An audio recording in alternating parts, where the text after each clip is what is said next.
الحمد لله رب العالمين، والصلاة والسلام على أشرف الأنبياء والمرسلين نبينا محمد وعلى آله وصحبه أجمعين.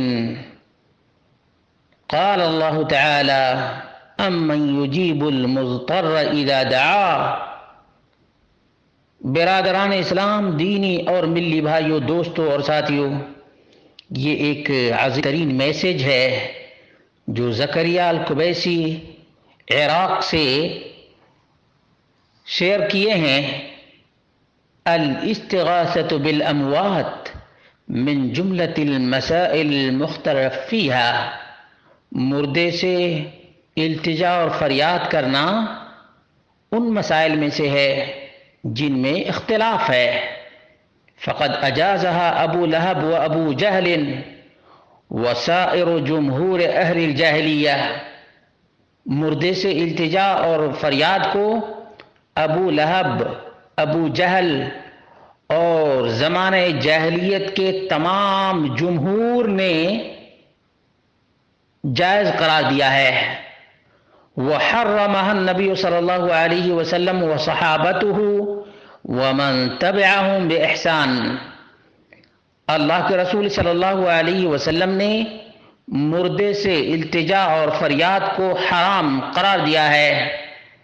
آپ کے صحابہ اور صحابہ کے نقش قدم پر چلنے والے نے بھی مردے سے التجا اور فریاد کو حرام قرار دیا ہے. لذا لا ينبغي طرح المسألة من غیر عرض الاقوال كلها. لہذا مسئلے کو بغیر اقوال پیش کیے نہیں سامنے رکھنا چاہیے. وَكَأَنَّهَا مِن جُمْلَةِ الْمَسَائِلِ الْمُتَّفَقِ عَلَيْهَا.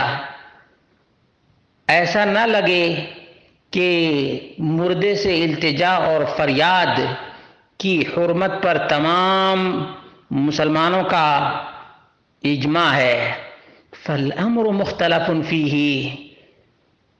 بلکہ یہ مختلف فی ہے، مختلف فی ہے. آپ اختلاف کرنے والے کو دیکھ لیں اور نبی اکرم صلی اللہ علیہ وسلم سے لے کر آج تک صحابہ کے نقش قدم پر چلنے والے مردوں سے التجا اور فریاد کو حرام ہی قرار دیتے ہیں.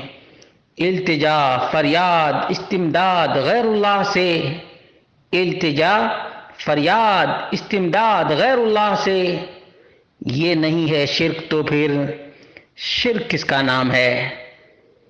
ستیزہ کار رہا ہے ازل سے تا امروز.